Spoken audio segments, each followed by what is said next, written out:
Ini kata dia. Mana biru? Ini ke? Mana? Enter. Oh, di situ lah.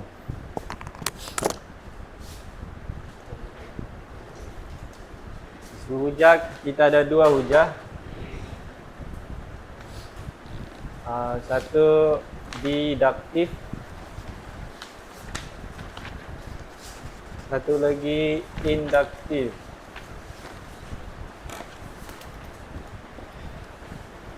Deduktif ni dia ada bentuk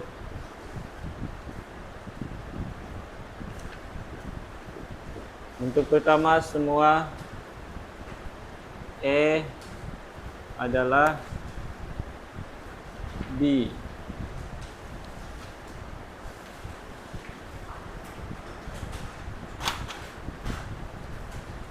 C adalah A, C adalah B. Bentuk kedua, jika P maka Q. P benar, Q benar. Tiga, jika P maka Q. Bukan Q, tilde Q. Apa? Benarkah? Tilde Q benarkah? Bukan P, tilde P benar. Betul?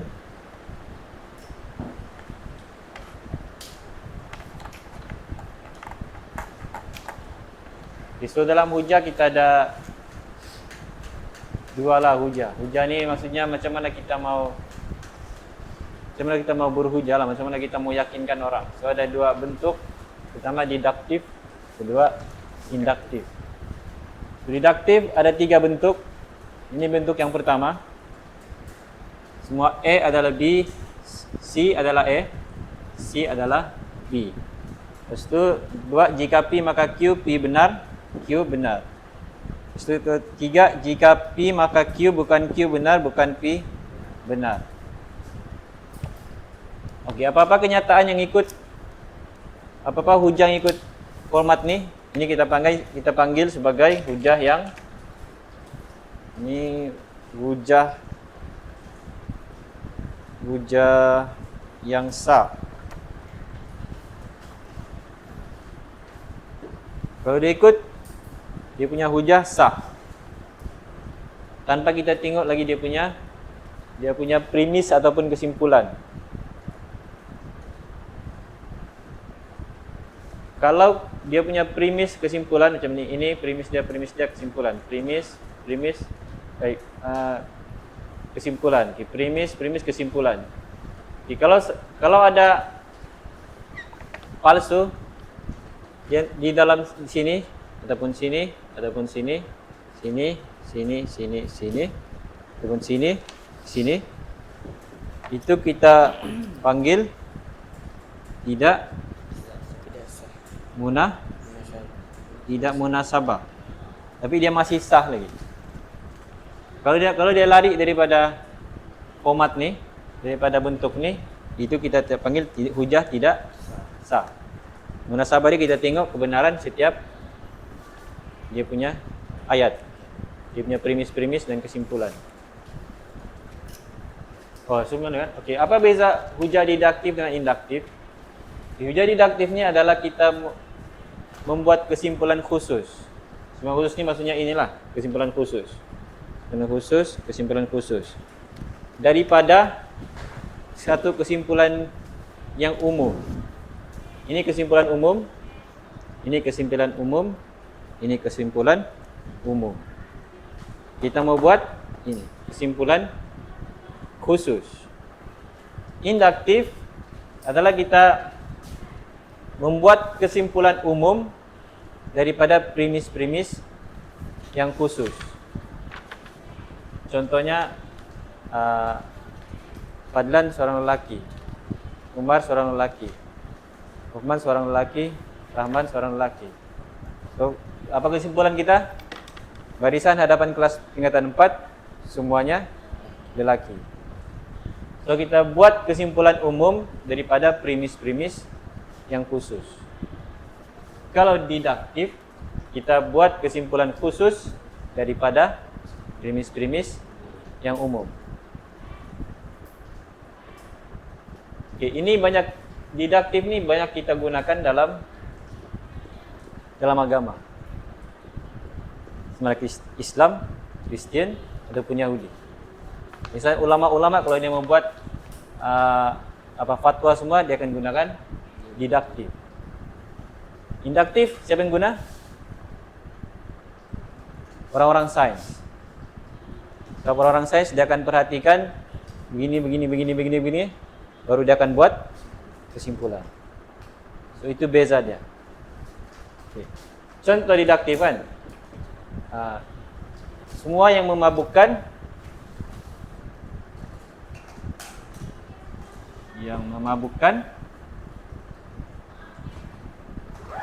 adalah haram. So, semua yang memabukkan adalah haram. So dia memabukkan.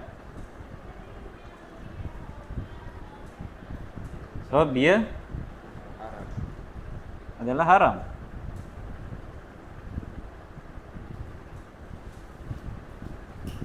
Hujah deduktif. Biasanya semua agama-agama ni dia akan gunakan deduktif, hujah-hujah deduktif lah. Sebab kita ada kitab kan, dan kita berpandukan kepada kitab. So, maksudnya kita sudah ada satu kesimpulan, so kita akan buat apa-apa kita punya kesimpulan khusus daripada kesimpulan yang sudah sedia ada, kesimpulan umum. Oke, contoh lagi, apa lagi? Semua manusia akan mati. So, Fadlan adalah manusia. So, Fadlan akan mati. Dia gunakan. Kalau induktif ni biasanya orang-orang sains lah yang guna. Dia tengok apa? Dia buat apa? Dia tengok macam ni. Dia tengok. Lepas tu baru dia akan buat kesimpulan. Biasanya kalau deduktif, kita sudah ada kesimpulan. Dan kita akan gunakan kesimpulan yang sudah sedia ada untuk kita buat satu kesimpulan khusus. Ini kesimpulan khusus. Okay, so untuk deduktif, ikut ni sah. Tidak ikut, tidak sah. Okay, ini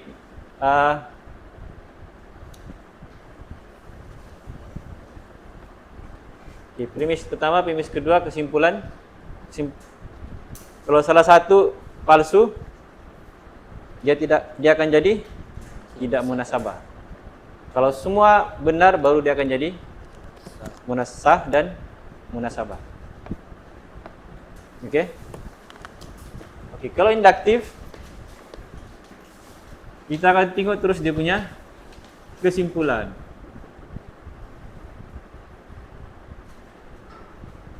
So, benar dengan palsu. Okay, so kalau dia punya kesimpulan benar, kita panggil itu hujah tu hujah kuat. Kalau kesimpulan dia palsu, hujah dia lemah.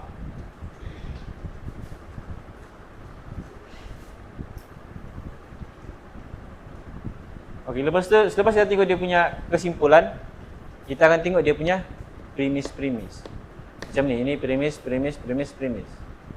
Okay, kalau dia punya premis dia semua betul, itu kita panggil kuat dan apa? Meyakinkan. Kalau ada premis dia yang salah, dia jadi kuat dan tidak meyakinkan. Sebab ada dia punya premis salah. Kalau palsu, hujah lemah dan tidak meyakinkan.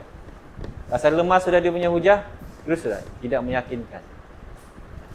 Kalau dia punya kesimpulan dia benar, hujah dia kuat, lepas tu kita cek dia punya semua premis dia dan kesimpulan, tinggal premis lah sebab kesimpulan sudah betul kan. So premis dia, kalau premis dia ada yang salah, tidak meyakinkan ataupun kurang meyakinkan.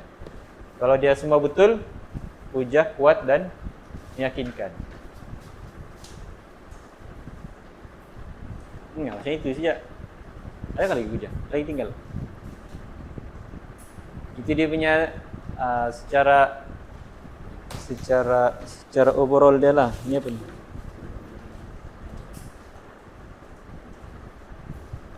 Gimana kan dalam bentuk ini?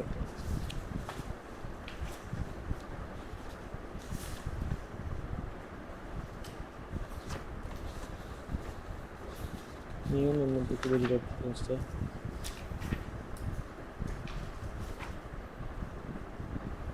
Okey, macam itu saja. Ada soalan? Sebelum kita pergi latihan. Kalau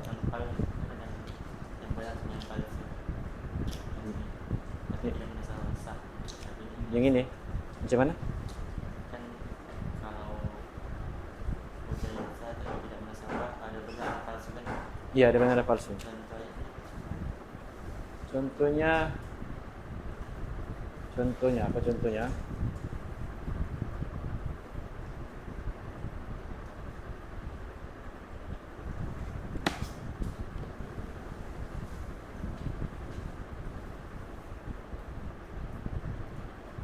Lihat latihan lah contoh. Lagi ada soalan? Ada soalan? Okey, kita coba try buat dia punya latihan.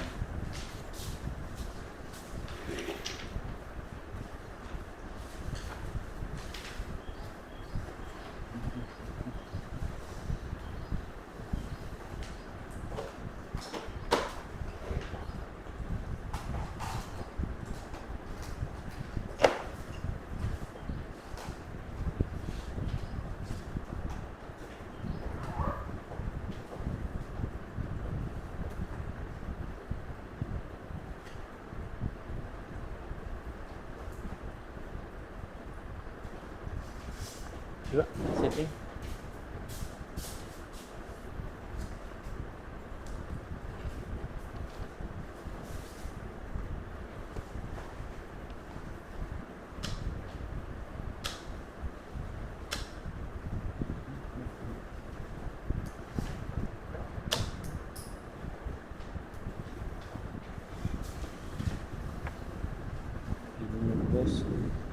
Lima belas ni habis dah 15. 15 sudah? Habis sudah? Habis kan? Okay, 16. Contoh 16. Okay, ni tengok buku teks tu. Cuba tengok saya dia punya ayat.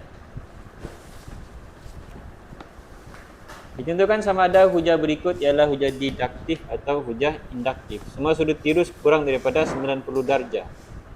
Betul sudut tirus?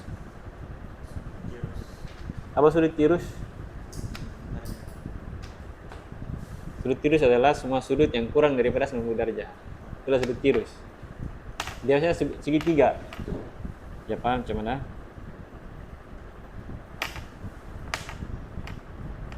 Ini segitigaan. Ini 90 darjah kan? Di sini kan? So ini sudut tirus. Ini pun sudut tirus. Okay, semua sudut tirus kurang daripada 90 darjah. Sudut PQR ialah sudut tirus. Okey, maka sudut PQR kurang daripada 90 darjah. Didaktif ke induktif? Didaktif. Di semua wakil pertandingan Sudoku ialah ahli persatuan matematik. Jamal ialah wakil pertandingan Sudoku, maka Jamal ialah ahli persatuan matematik. Didaktif. C.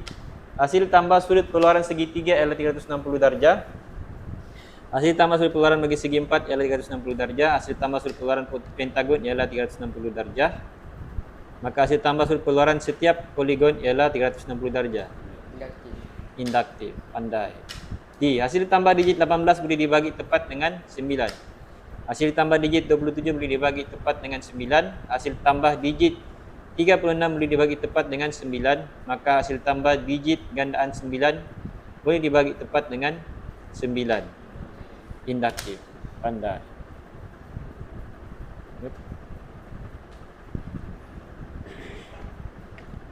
Okay, contoh 17. Adakah hujah di bawah sah dan munasabah? Sekiranya tidak, berikan justifikasi anda. Premis 1, semua gandaan 16 ialah nombor genap. 64 ialah gandaan 16, 64 ialah nombor genap. Sah? Sah? Sah kah tidak sah? Sah. Okey, munasabah? Munasabah. Kenapa munasabah? Nampak ke mana? Apa kan?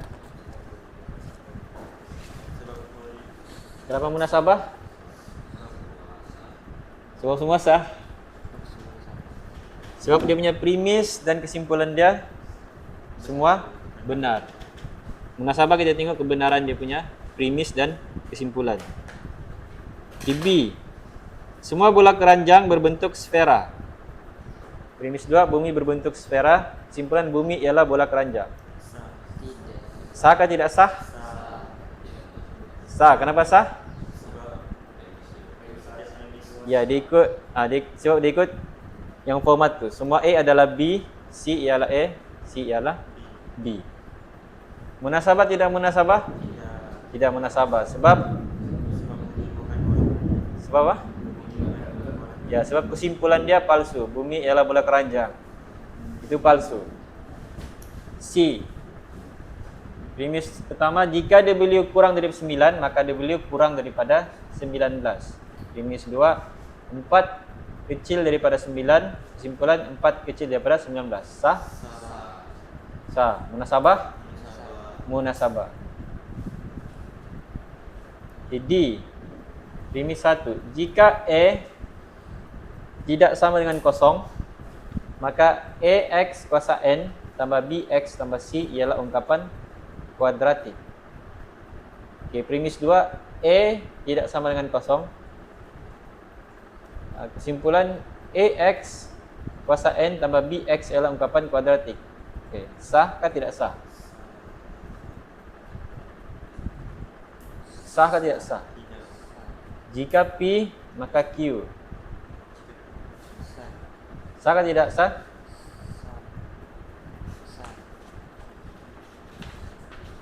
Sah kan? Sah kan? So, dia ikut bentuk yang kedua tu. Jika P, maka Q. So, premis yang kedua dia P kan? Dia punya kesimpulan Q. Okey, munasabah kah? Tidak munasabah.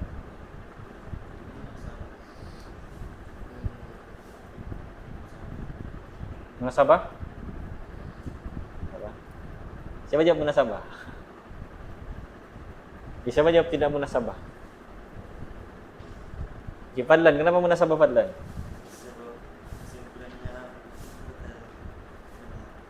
Kesimpulannya benar. Okey, kesimpulannya benarkah palsu? Iya. Benar. Kesimpulan dia benarkah palsu? Palsu. Kenapa palsu? Apa?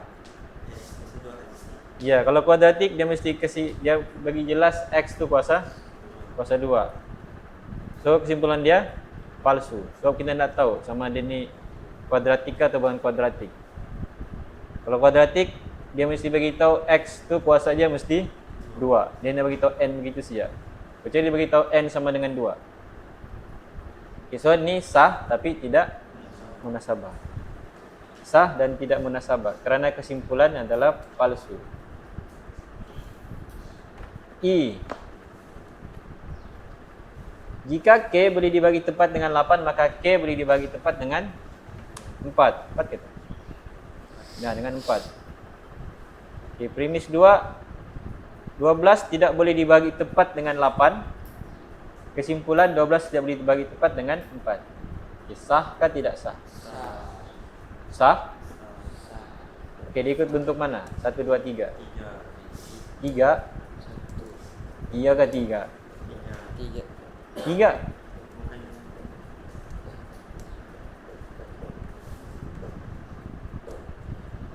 Cuba tengok bentuk 3 macam mana bentuk 3? Q. So sini premis 2 kita adalah P.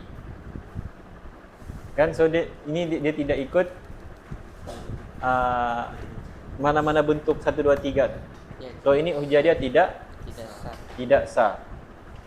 Okay, munasabah kah tidak munasabah? Tidak munasabah. Sebab 12 sebab ya premis dua dia palsu kan? Dia punya kesimpulan pun palsu. Kamu bagi saya premis dua palsu pun diterima saja. So dia tidak sah dan tidak munasabah. Dia tidak sah sebab dia tidak ikut bentuk 1, 2, 3 tu. Dia tidak munasabah sebab dia punya premis dua palsu, ataupun kamu cakap kesimpulan dia palsu. So dia tidak munasabah. F premis 1, jika K ialah nombor genap, maka K tambah 1 ialah nombor ganjil. Di premis 2, 8 tambah 1 ialah nombor ganjil. Kesimpulan 8 ialah nombor genap.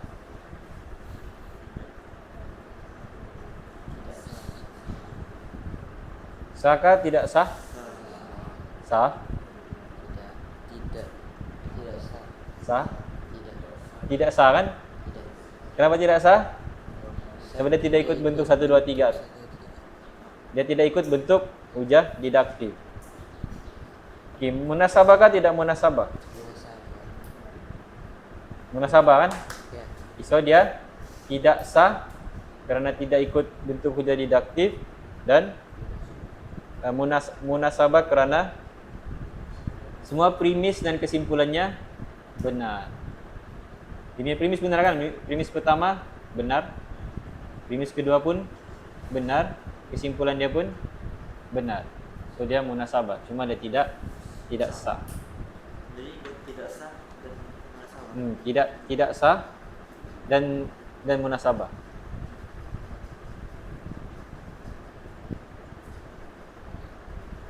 Contoh 18.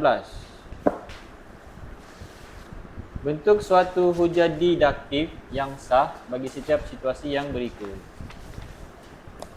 Okey, so semua mamalia menyusui anaknya itu adalah premis yang pertama. Premis kedua, kucing ialah mamalia. Kesimpulannya, kucing menyusui anaknya. Okey. B, Jika daripada kosong maka X bernilai positif. Itu adalah premis yang pertama. Premis kedua, premis kedua 6 lebih besar daripada kosong. Kesimpulan dia 6 bernilai positif. Di C, jika X ialah nombor ganjil, maka X tambah 1 boleh dibagi tepat dengan 2. Seperti premis pertama. Premis kedua 18 tambah 1 tidak boleh dibahagi tepat dengan 2.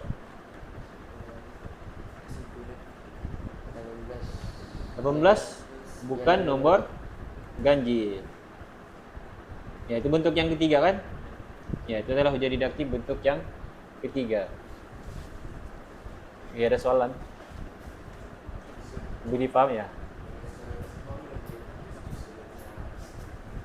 Yang mana? Nah, ini, si paham? Oke, si kurang paham. Okay, so ini bentuk hujah didaktif. Ini bentuk yang pertama. Bentuk ini memang sudah tetaplah, memang kita kena ikut saja dia punya bentuk. So ini premis yang pertama dia. Semua A adalah D. Okay, didaktif ini adalah kita mau buat kesimpulan khusus daripada premis, kesimpulan umum ataupun premis yang umum. Kita buat satu kesimpulan khusus daripada premis yang umum. Maksudnya kita sudah ada satu kenyataan yang umum. Lepas tu kita membuat satu kesimpulan khusus. Okay, so bentuk-bentuk dia adalah ini dan ini. Okay, so semua A adalah B. Okay, C sini maksudnya benda yang lain. Sebenarnya tadi kan semua contoh lain lagi lah. Semua manusia akan mati. So A kita adalah manusia. Kita punya B adalah mati. Manusia akan mati. So C ni benda lain yang kita mau kasi masuk. Contohnya si Fadlan. So Fadlan adalah A, manusia. So Fadlan akan mati. Okay, itu yang pertama. Okay, yang kedua, jika P maka Q. Okay, apa contoh jika P maka Q? Contoh macam yang B tu. Jika X lebih besar daripada kosong, so jika X lebih besar daripada kosong, maka X bernilai positif. X bernilai positif. So X bernilai positif. Okay, so P benar. Maksudnya P benar ni maksudnya kenyataan di sini benar. Contohnya 2 lebih besar daripada kosong. Betul kan? 2 lebih besar daripada kosong. So itu maksudnya P adalah benar. Kenyataan P ni benar. Okay, lepas tu Q benar. So Q benar ni maksudnya 2 bernilai positif. Okay, so kalau dia ikut ini, so ini kita panggil hujah yang sah. Hujah deduktif yang sah. Okay, kalau ini betul, itu kita tambah lagi hujah sah dan munasabah. Okay. Yang pertama Apa?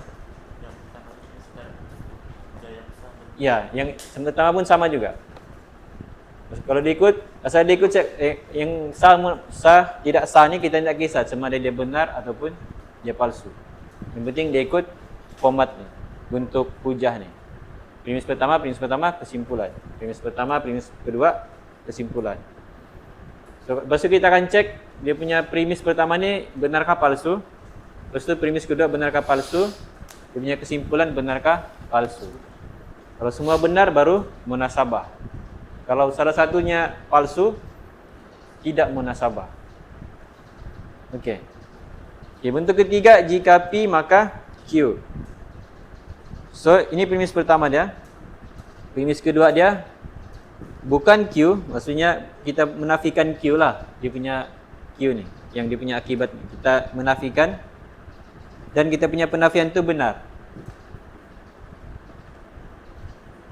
Okey, lepas tu ini bukan P, kita sini punya P pun kita buat penafian dan penafian itu pun benar. So kalau benar dua-dua maksudnya dia sah dan munasabah. Kalau dia ikut siyat tapi tidak benar maksudnya itu sah tapi tidak munasabah. So semua A adalah B, so jika P maka Q, jika P maka Q. Ini P adalah benar, Q adalah benar, bukan Q benar, bukan P benar. Okey. Soalan ni. Okey, terus contoh.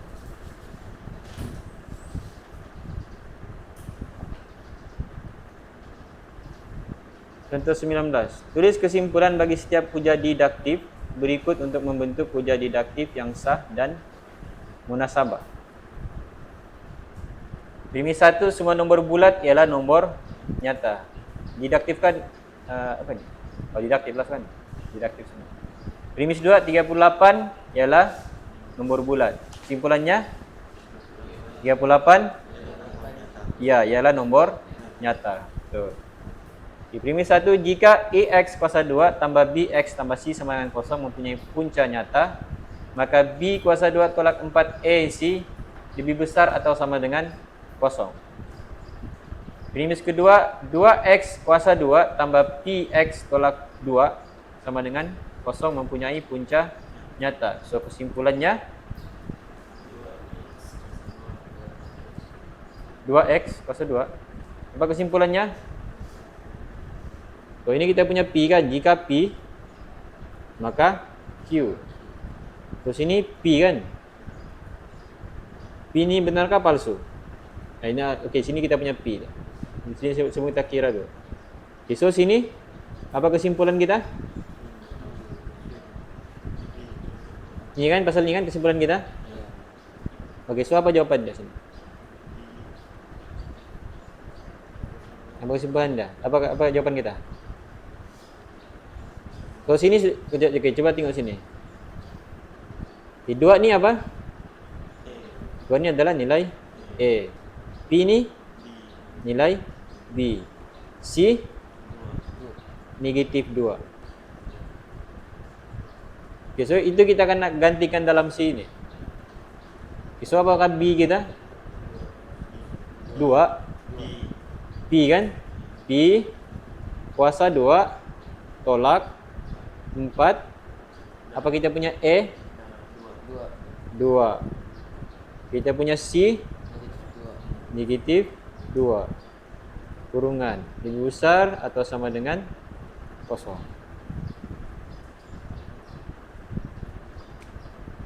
Okey. Faham? Ya. Ada soalan? Ada soalan?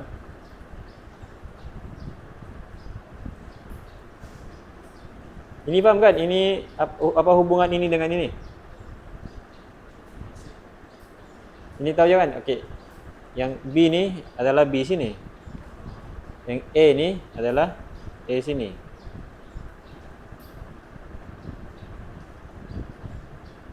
Ini adalah rumus untuk kita cari punca selain daripada pemfaktoran.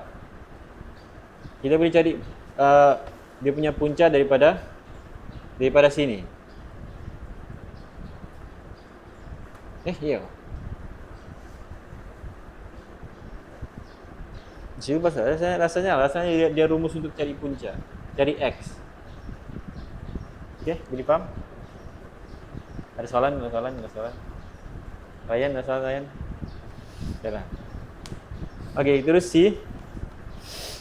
Jika garis lurus Y sama dengan MX plus C selari dengan paksi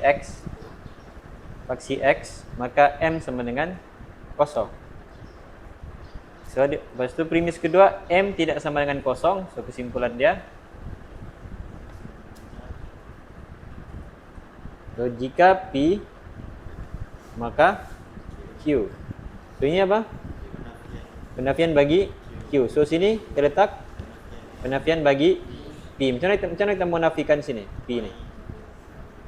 Garis lurus Y sama dengan MX tambah C tidak selari dengan paksi X. Okey. Okey, kita lukis dulu dia punya. Okay, ini garis lurus Y MX plus C ni selari dengan paksi X maksudnya.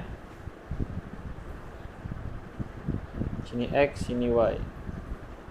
So, ini Y sama dengan MX plus C. Dia selari dengan X. So M dia kosong. Apa maksud M? Dia punya kecurunan. So ini rata kan? So, kalau rata dia tidak ada kecurunan. So dia punya M sama dengan kosong. So, kalau M dia tidak sama dengan kosong, dia akan jadi sama ada dia begini ataupun dia begini. Dia curun pergi atas ataupun dia curun pergi bawah. Okay, so tu dia punya kesimpulan garis lurus YMX tambah C tidak selari dengan paksi X. Okey. Soalan? Rahman, ada soalan Rahman? Okey.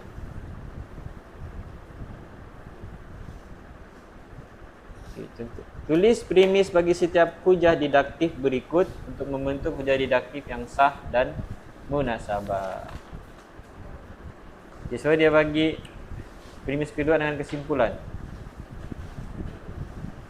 So apa dia punya ayat pertama kita? Semua nombor perdana hanya mempunyai dua faktor. Semua A, so ini adalah A kita, adalah B. So A, so semua nombor perdana hanya mempunyai dua faktor. B, jika jualan tahunan syarikat ANC melebihi 3 juta, maka pekerjanya mendapat bonus 3 bulan gaji. Premis 2 kosong, Kesimpulan, jualan tahunan syarikat ANC tidak melebihi 3 juta. So, premis kedua, Kerjaan tidak mendapat bonus. pekerja syarikat ANC Tidak mendapat bonus. tidak mendapat bonus 3 bulan Gaji. gaji. Itu bentuk yang Ketiga. ketiga. Iya, pandai. Isi. Jika X sama dengan K, maka K ialah punca bagi persamaan 3X kuasa 2 tolak 5 sama dengan 12. Premis kedua kosong. Kesimpulan, X tidak sama dengan 9. So, apakah premis kedua dia? 9. 9 bukan punca bagi persamaan 3X kuasa 2 tolak 5 sama dengan 12. Kan? Sini 9 bukan punca bagi persamaan. So, ini adalah penafian untuk Q. Ini penafian P. So, 9 bukan punca bagi persamaan 3X kuasa 2 tolak 5 sama dengan 12. Okay, seterusnya, tentukan sama ada hujah yang berikut kuat atau lemah. Seterusnya tentukan sama ada hujah yang kuat itu meyakinkan atau tidak meyakinkan dan berikan justifikasi Anda. So, ini adalah hujah induktif. Kita ada banyak premis. Maksudnya daripada premis-premis yang khusus, satu yang khusus, kita bentuk satu kesimpulan umum. So, premis pertama, kerusi di ruang tamu adalah merah, kerusi di ruang makan adalah merah, kerusi di bilik bacaan adalah merah, kerusi di bilik tidur adalah merah, semua kerusi di rumah adalah merah. Okey, adakah hujah tu kuat atau lemah? Kuat. Okey. Meyakinkan atau tidak meyakinkan? Meyakinkan. Apa jawaban buku teks? Jawaban buku. Yang tidak meyakinkan. Tidak meyakinkan. Tidak meyakinkan sebab Karena premis adalah benar, tapi kesimpulan mungkin palsu. kesimpulan mungkin palsu. Kenapa palsu? Sebab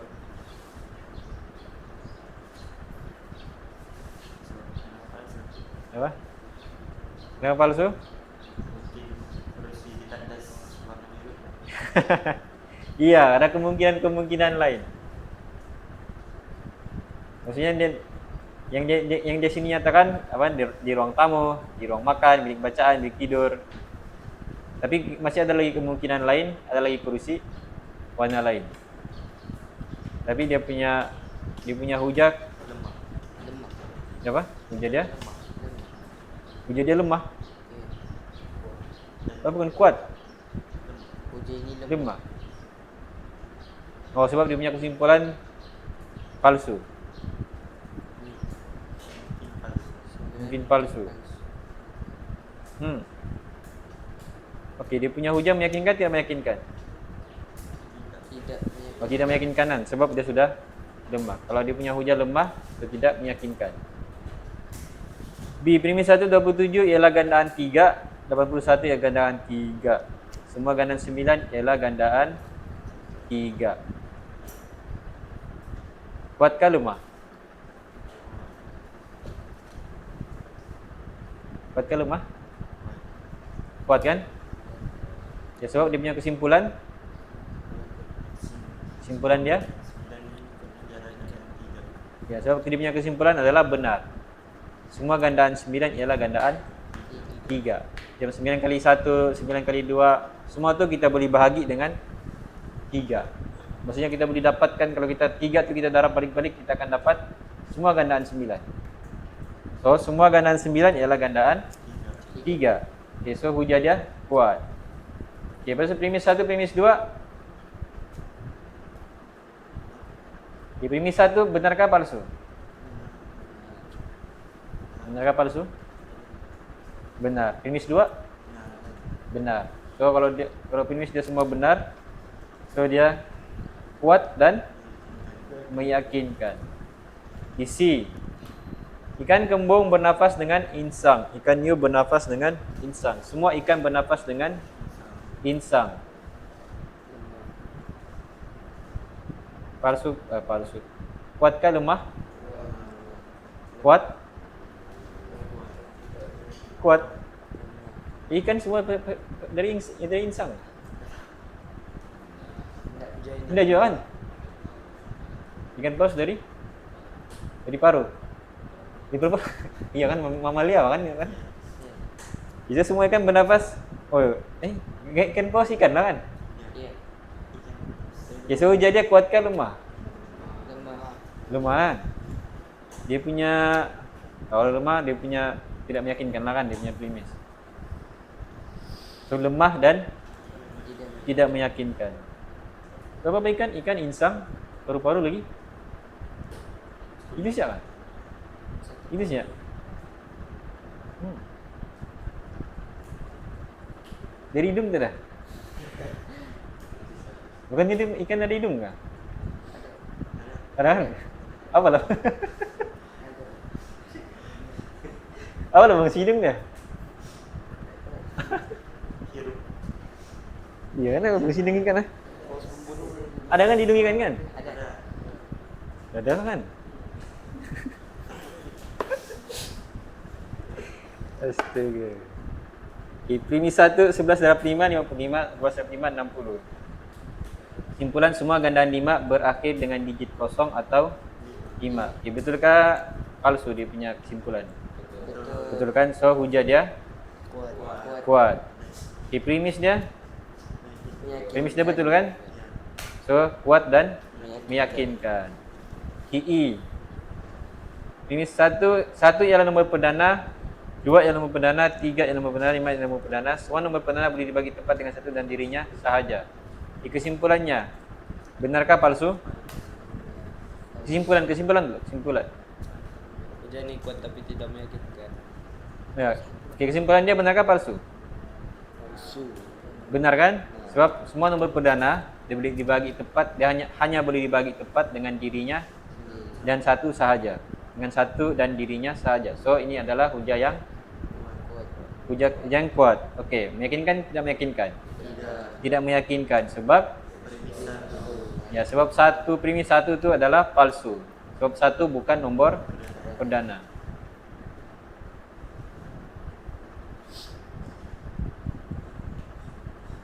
Okay, bentuk satu kesimpulan induktif yang kuat bagi setiap pola nombor yang berikut. Okay, so inilah salah satu kegunaan induktif. Kita buat pemerhatian, lepas tu kita buat kesimpulan. Okay, so A 1/1, 1/2, 1/3, 1/4. So kesimpulan dia, macam mana explain ya?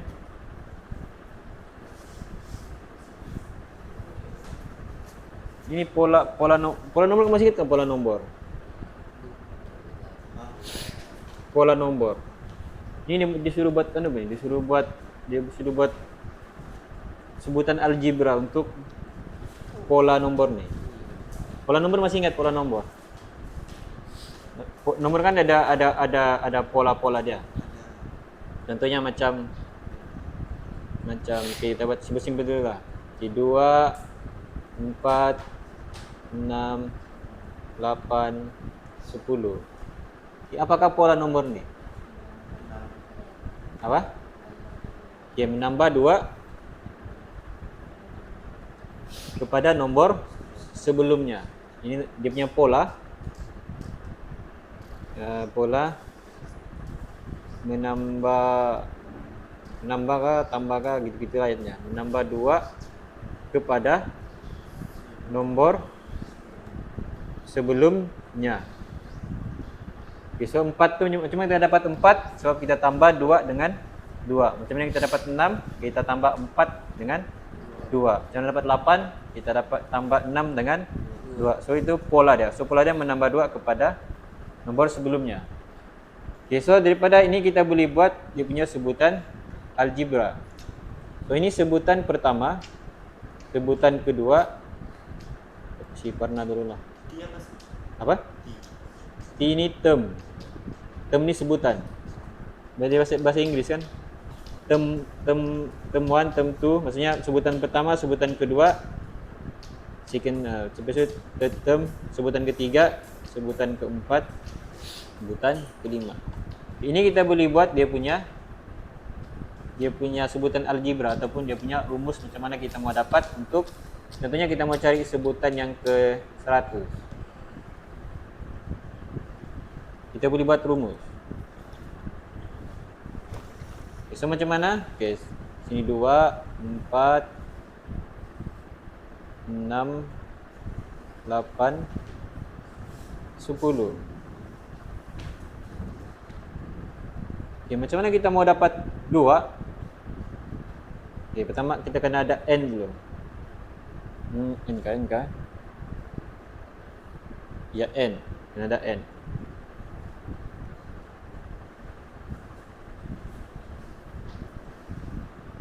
Bukan n. N kah? Ini 1. Di sini 1. Sini 2. Sini 3. Sini 4. Sini 5.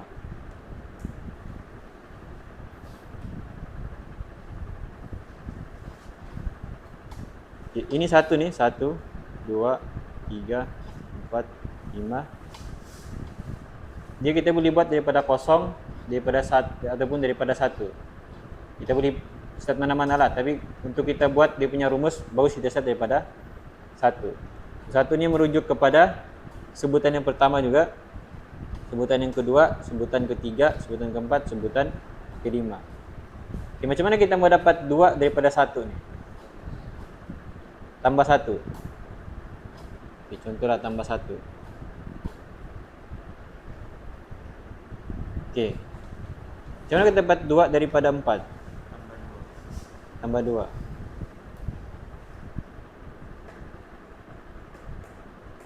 Okey, kalau macam mana? Okey. Kalau kita ada nombor begini, banyak begini kan. Ini pun 1 2 3 4 sebab sini tambah 3 lagi kan. Sini tambah 4, sini tambah 5. Ini kita susah membentuk dia jadi satu rumus. Okey, apa yang mudah untuk kita buat jadi rumus adalah kita cari satu nombor yang tetap. Maksudnya nombor ni kita akan gunakan di sini, gunakan di sini, gunakan di sini, gunakan di sini, gunakan di sini. Maksudnya kita boleh guna satu nombor ni untuk semua rumus di sini. Okey, contoh kita mau dapatkan 2 adalah 2 darab 1 kan? 2 darab 1, sini dah. 2 darab 1. Kalau 2 kurangan 1, 2 darab 1 kan? Okey, lepas tu sini 2 darab 2. Sini 2 darab 3. Di sini 2 darab 4, 8 kan? Lepas tu sini darab 5. Okay, so ini kita boleh buat dia punya sebutan algebra ataupun dia punya rumus. Jadi kita membuat, kita ambil yang 2 ni. 2 ni. Yang ini 1, 2, 3, 4, 5. Ini kita kasih jadi n. Di mana n sama dengan 1, 2, 3, 4 dan seterusnya. So ini adalah rumus untuk pola nombor di atas ni. Okey.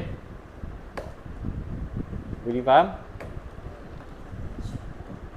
Okey, cuba kita try di sini. Okey, so bentuk satu kesimpulan induktif yang kuat bagi setiap pola nombor yang berikut. Okey, so pertama 1 pergi 2, 1/2, 1/3, 1/4.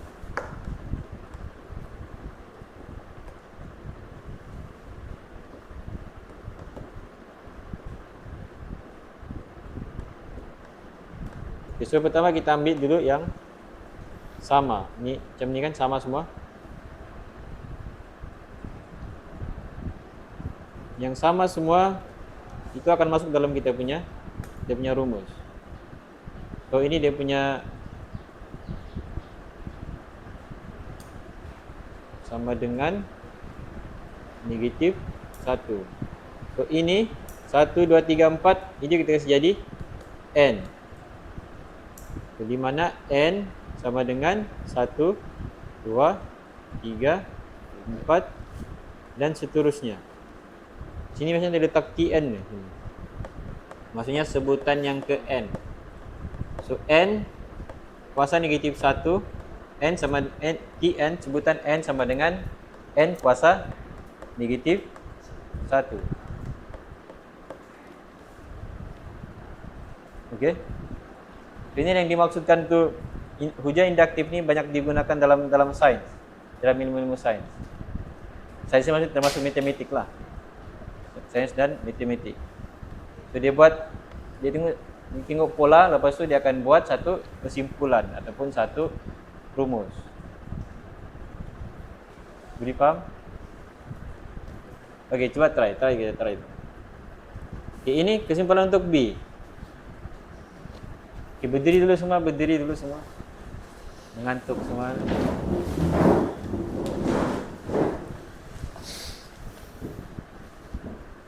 Okey, pola dia 0.5, lepas tu 0.25, 0.125, lepas tu 0.0625. Ini dia kasi pecah separuh ni kan? Nampak ke pola dia? Sini 0.5 ni apa? Separuh kan? Ini suku. So maksudnya separuh tu dia kasi pecah 2, jadi suku. So macam mana kita buat kesimpulannya di sini? Ini Tn sebutan ke N sama dengan kita ambil dia mana yang sama? Mana nombor yang sama? 0.5. Okey, 1, 2, 3, 4 jadi N. So di mana N sama dengan 1, 2, 3, 4 dan seterusnya. Begitu saja. So ini adalah kita punya kesimpulan daripada kita punya pemerhatian di sini.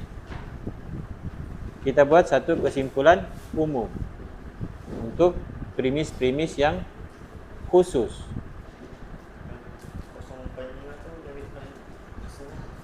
0.5 tu. Okey, 0.5 ni apa ni? Macam mana dia mau dapatkan 0.5. So 0.5 kuasa 1. Macam mana dia mau dapatkan 0.25? 0.5 dar kuasa 2. Jadi ambil 0.5 lah. Ya, ambil 0.5. Nombor yang kita boleh guna untuk semua Nombor yang semua nombor. yang N tu. Yang N 0.5 N. apa? 0.5 kuasa N. Kuasa N ni? Oh itu. Ya. Oh. N ni adalah yang ni 1, 2, 3. Okey. Okey.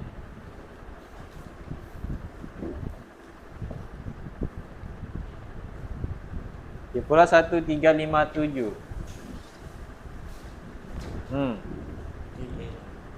Tn dapat dia punya kesimpulan sama dengan 2 N sama dengan tambah 1.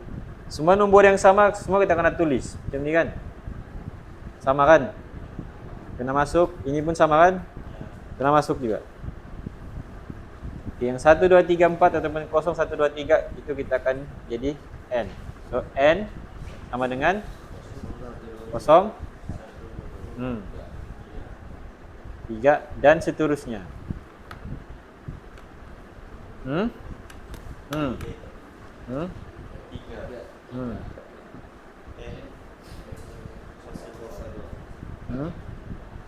Lagi? Tolak 3. Iya. N sama dengan 1, 2, 3, 4 dan seterusnya. Okey, boleh faham? Mau rehat? Sebelum kita masuk ke penyelesaian masalah, kamu mau terus masuk penyelesaian masalah? Oke, saya boleh selesai, boleh duduk. Saya beri kasih selesai, boleh duduk. Oke, ini soalannya. Ini masih lagi induktif. Dirajah di sebelah menunjukkan pertumbuhan sejenis sel bermula dengan sel A. Pada hari pertama, 2 sel baharu dihasilkan. Setiap sel akan menghasilkan 2 sel yang lain pada hari seterusnya. Diberi bilangan pertumbuhan sel ialah, jadi bagi secara rumus dia, pertumbuhan sel adalah PT sama dengan 2 kuasa T. Dengan keadaan T ialah bilangan hari. Berapakah bilangan sel baharu akan terhasil pada hari ke-8? So, ini mana hari pertama berapa sel dihasilkan? 2. Sini. Ini adalah T yang pertama. T yang pertama, okay, yang nanti kamu pening. Ini hari yang pertama, ini hari yang kedua. So, hari ke-8 berapa? Buat macam ni tadi tu, yang N tu. Okey, saya boleh jawab, boleh duduk. Okey, saya boleh jawab L. Berapakah bilangan sel baru akan terhasil pada hari ke-8?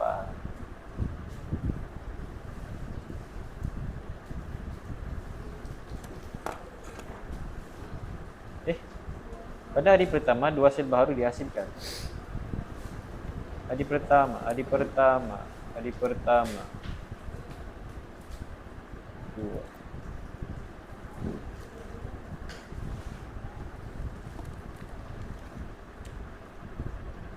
Oh iyalah, hari pertama.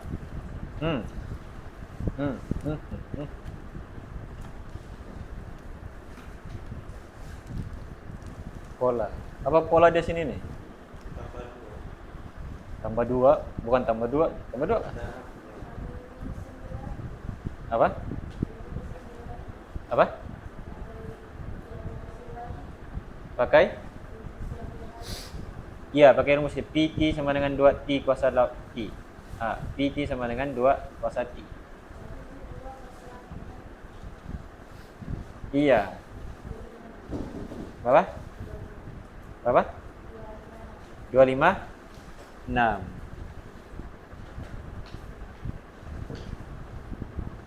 Ya. Diberi bilangan pertumbuhan sel ialah dengan keadaan T ialah bilangan hari. Ya, okey, boleh duduk. Faham ke tu? Faham? Ini kan rumus dia. Diberi bilangan pertumbuhan sel ialah PT sama dengan 2T dengan keadaan T ialah bilangan hari. So, berapakah bilangan sel baru akan terhasil pada hari ke-8? So, P8 sama dengan 2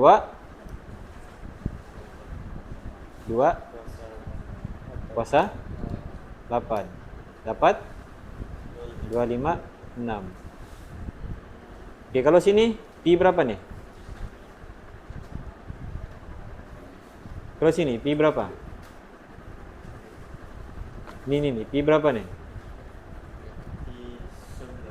P11. Sini P berapa? P1.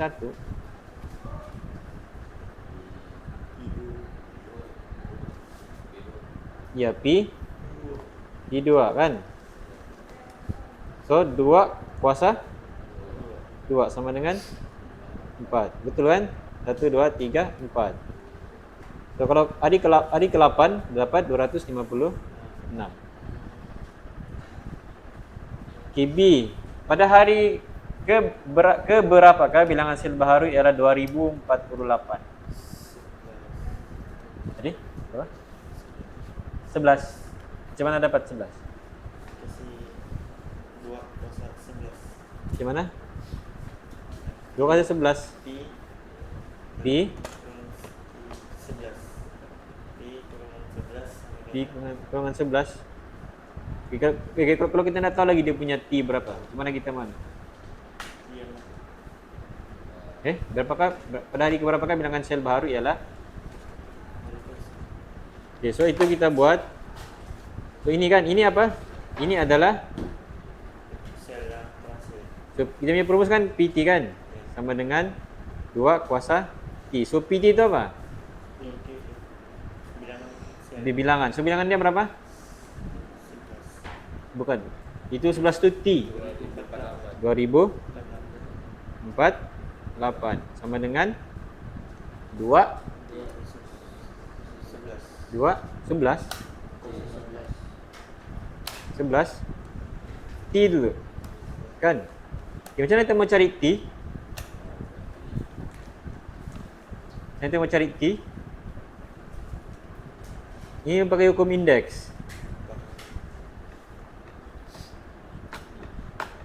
2048 sama dengan 2T. Ini asas dia 2, indeks dia T. Macam mana kita mau jadikan ini asas 2?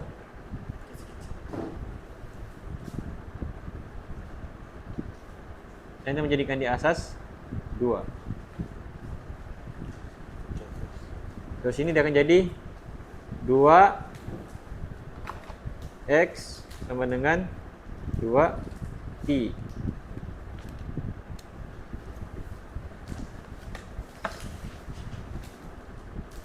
Jadi kita ada berapa cara? Kita ada 2 cara. Macam mana kita mau jadikan daripada sini di asas 2. Yang pertama, kita buat pendarapan berulang. Maksudnya 2 kali 2 kali 2 kali 2 kali 2 kali 2 kali 2.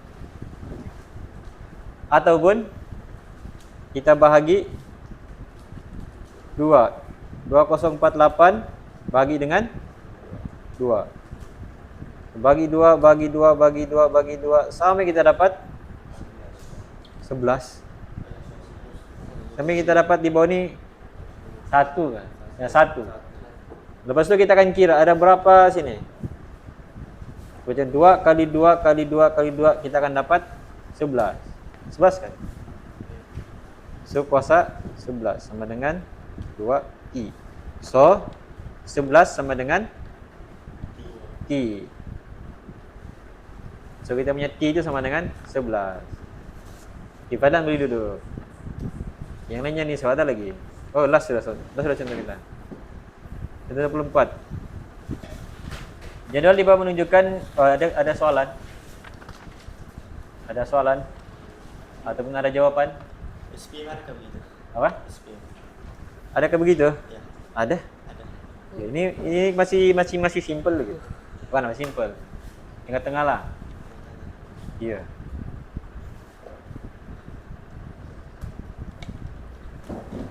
Dia boleh minta kita buat ini. Ini dia bagi kan? Yang ini yang PT ni. Dia bagi kita begini. Dia suruh kita buat ini. Dia punya rumus. Pun boleh. Tapi sini dia bagi rumus sudah sedia.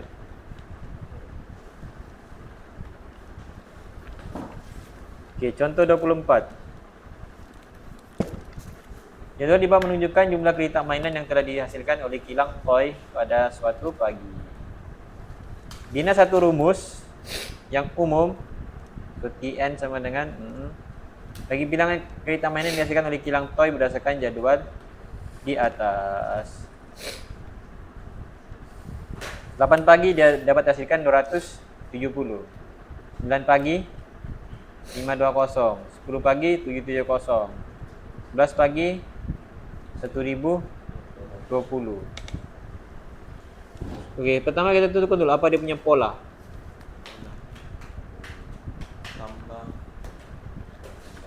Tambah kah? Tambah 250. Di sini pun sama juga. 250. Okey, so pola dia tahu sudah, pola dia. Okey, buat rumus. Buat rumus kawan-kawan.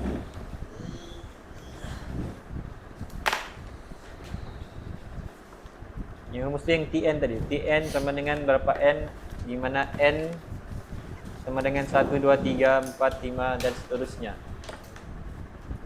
Ya, habis sudah kita bab 3.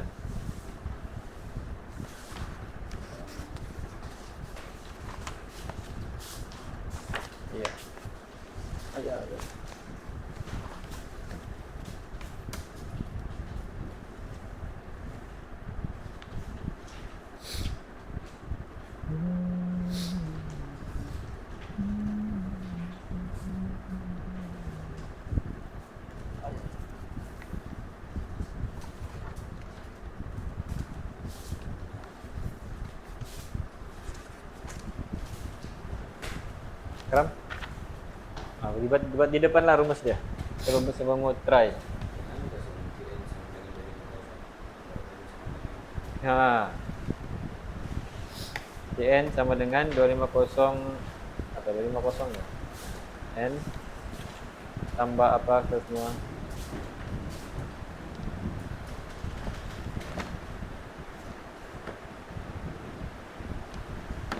Tn.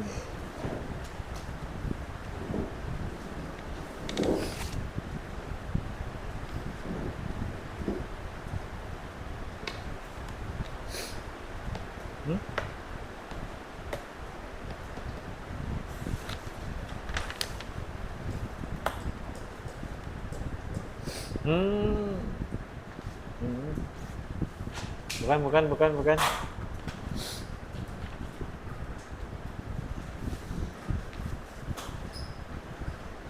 Tengok apa?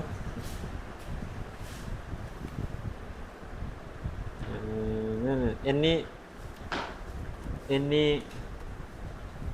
yang 1 2 3 aja. 1 2 3 1 2 3 4 dan seterusnya. 1 2 3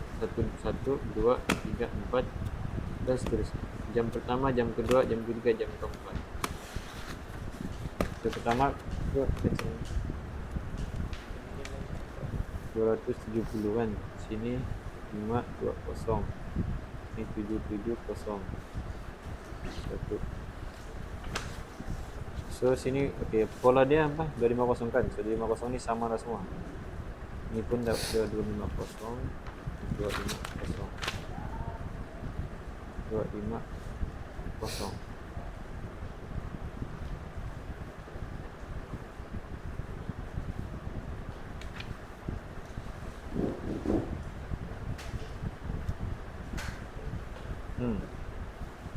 Ini darab apa? Lepas tu tambah apa?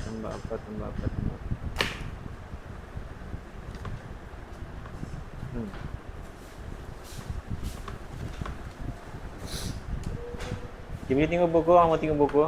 Tapi yang penting boleh explain. Ayah habis masa.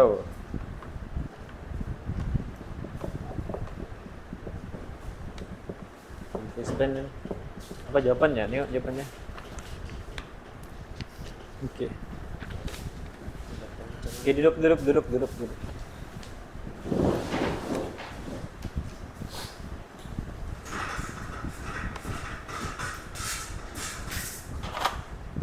So, jam yang pertama 270, 520, 770, 1020.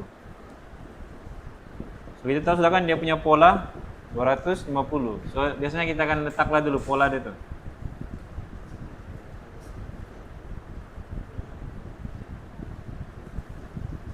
Pola ni kita akan darab dengan 1 2, 3, 4. Ini maksudnya apa? Jam yang pertama, jam yang kedua, jam yang ketiga, jam yang keempat. Okey, 250 darab 1 sama dengan ini. Kita kira dia punya pola. Maksudnya daripada 520 ni, cuma kita dapat 250 sebab kita tambah 270 tambah 250 dapat 520. Lepas tu ni dapat kita tambah juga dengan 520 tambah 250. Ini pun sama juga. So ini kita punya pola. So tulis dia punya pola. So darab dengan N. N ini maksudnya ini jam yang pertama, jam yang kedua, jam yang ketiga, jam keempat. Okay, 250 darab 1 sama dengan 250. Sama kah sini? Tidak sama. So kita kena tambah berapa sini? 20. Tambah 20. Kita try tambah 20. Ini mesti sama juga yang kita mau tambah ni. Okey, ini 250 darab 2 200. sama? Tidak. So kena tambah dengan 20. Ini kita dapat 750 kan? 750. So kurang 20. 20. Ini 1000. ini 1000 kan? Kurang 20.